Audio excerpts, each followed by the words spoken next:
Un saludo para todos.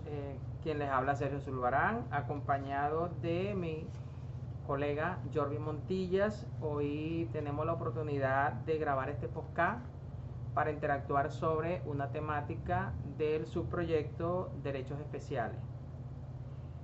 Hoy vamos a hablar sobre los temas a continuación, como son las medidas de protección a los elementos ambientales, los elementos como es el agua, la atmósfera, tenemos también suelo y subsuelo, la protección a la fauna y a la flora silvestre, las áreas naturales de protección, conocidas como son las ABRAE, los parques nacionales, que son las áreas de uso especial, actividades capaces de degradar el ambiente, y los tipos de contaminación.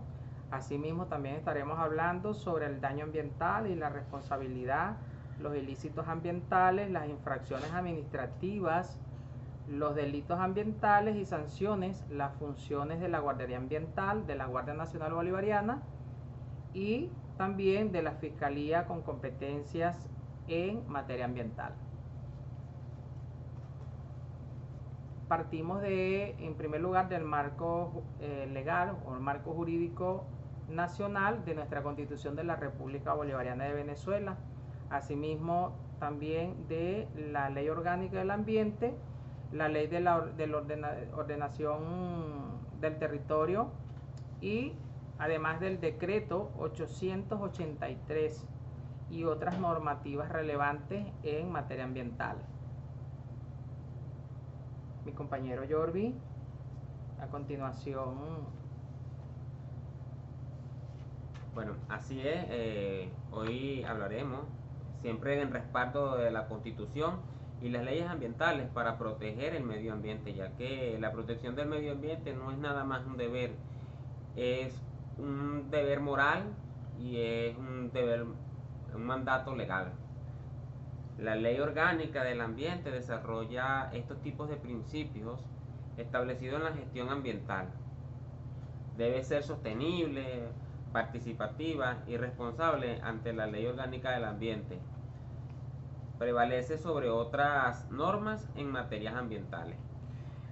Fíjese, cuando hablamos de los fundamentos jurídicos del derecho ambiental venezolano, nos vamos directamente a nuestra Constitución, específicamente el artículo 127, que hace mención o que establece el derecho que tenemos los ciudadanos o el hombre en su ser de convivir en un ambiente sano, un ambiente ecológicamente equilibrado, un ambiente libre de contaminación, y que no solo es un derecho que está consagrado en nuestra Constitución, sino que también nosotros como seres humanos debemos tener la conciencia y la responsabilidad de proteger ese ambiente para nosotros poder tener ese derecho que establece la Constitución, como lo es disfrutar de un ambiente sano, un ambiente protegido, un ambiente libre de contaminación, que está establecido claramente en ese artículo 127 de nuestra Carta Magna. Las medidas de protección de elementos ambientales como el agua es vital. El agua, según el decreto 883, establece normas de protección a los ríos, lagos, acuíferos, fijando límites de contaminación y protección y monitoreo. Toda actividad que pueda afectar el agua requiere de permisos de estudio de impactos ambientales, tanto del suelo como los subsuelos. No olvidemos algo importante como la ley de la ordenación del territorio, que exige que el desarrollo del país debe ser armónico con la naturaleza y la participación ciudadana. Cuando nos referimos a esto, hablamos de que esa relación hombre-naturaleza en el desarrollo de un país o de una nación debe ser totalmente armónica. Sabemos que para todos los desarrollos de las naciones, y sobre todo cuando hablamos de desarrollo industrial, desarrollo económico, siempre vamos a generar un impacto, pero debemos buscar la manera de que ese impacto sea lo menor posible. Por eso se habla siempre de esa relación armónica entre el hombre o entre la ciudadanía y la naturaleza. El suelo y el subsuelo están protegidos por la ley forestal del suelo y de las aguas, que previene la erosión y la contaminación y exige restaurar los suelos degradados. El manejo de desechos peligrosos están regulados por la ley del decreto específico. Además, el decreto 1486, identifica especies amenazadas y la explotación de estas. Está prohibido, muy restringida.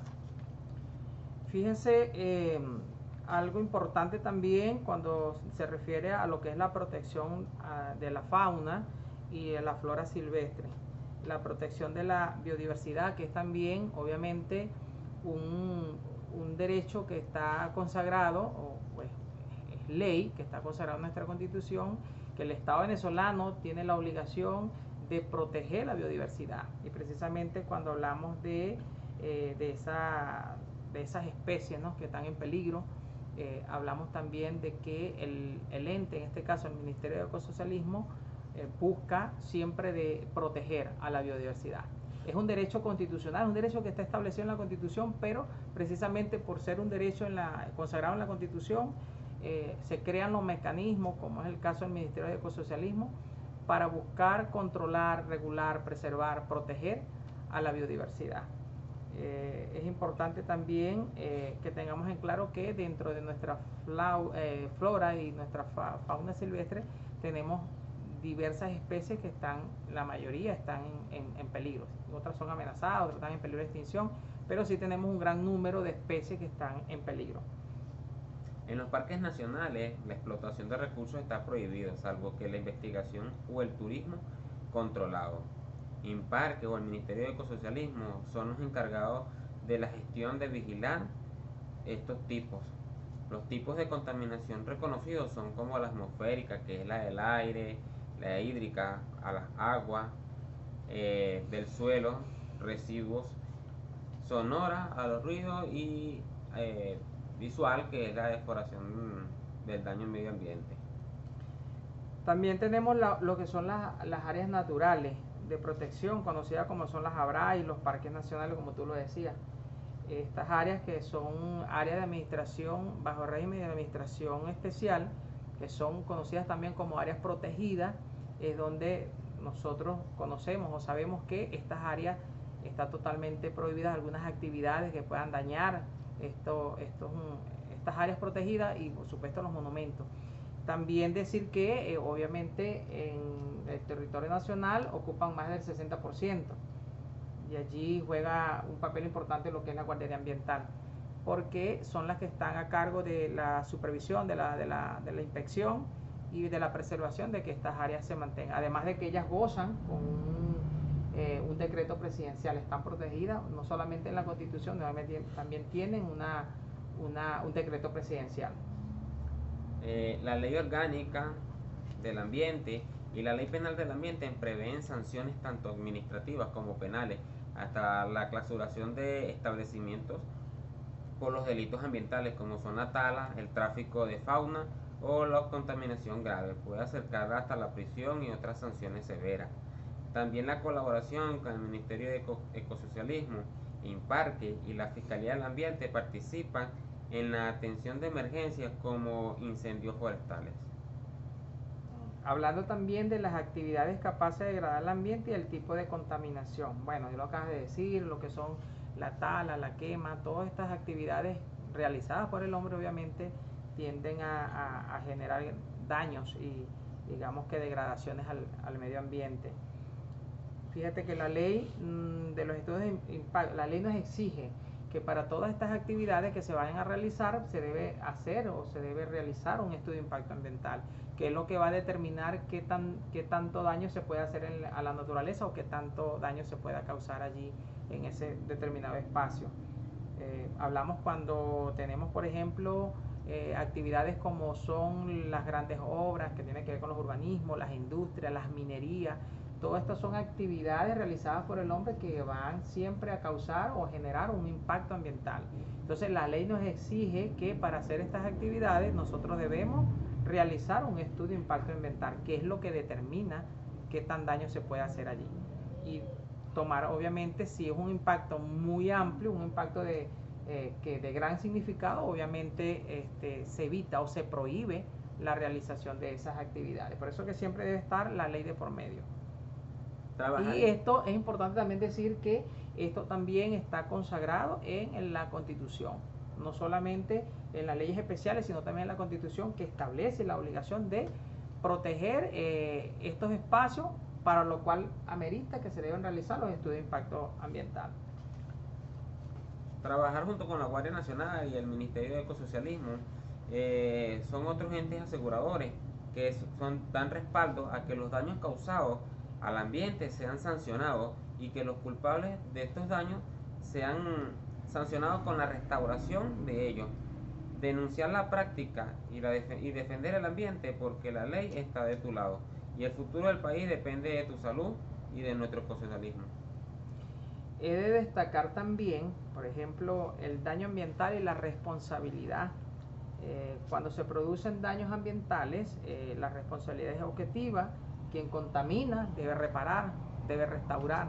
Fíjate que es importante tener claro cómo se puede solucionar, si se puede decir solucionar, cuando se producen grandes daños.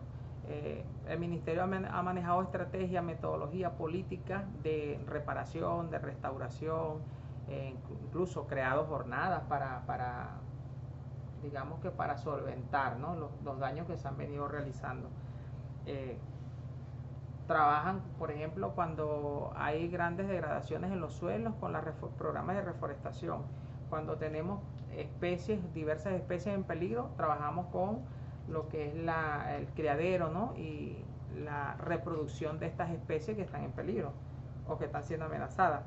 Y también es importante destacar lo que es cuando se producen estos daños, puede haber indemnización también por parte de quien lo comete, del infractor. Obviamente, si son casos muy graves, la persona puede enfrentar sanciones penales. Obviamente, cuando se producen grandes daños, por citar un ejemplo, hablamos de los ecocidios. Una persona causa un gran ecocidio, puede acarrear o puede enfrentar sanciones penales. Y asimismo, los ilícitos ambientales, las infracciones, los delitos y las sanciones, como ya lo decía.